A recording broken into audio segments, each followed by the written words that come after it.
প্রশ্ন। রবীন্দ্রনাথ ঠাকুর। মাগো, আমায় ছুটি দিতে বল। সকাল থেকে পড়েছি যে মেলা, এখন আমি তোমার ঘরে বসে করব শুধুই পড়া পড়া খেলা। তুমি বলছো দুপুর এখন সবে, না হয় যেন সত্যি হলো তাই। একদিনও কি দুপুর বেলা হলে বিকেল হলে মনে করতে নাই? আমি তো বেশ ভাবতে পারি মনে, সূর্য ডুবে গেছে মাঠের শেষে। বাগদি বুড়ি চুবড়ি ভরে নিয়ে শাক তুলেছে পুকুর ধারে এসে।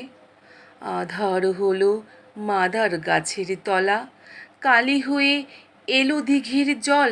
হাটের থেকে সবাই এলো ফিরে, মাঠের থেকে এলো চাষির দল।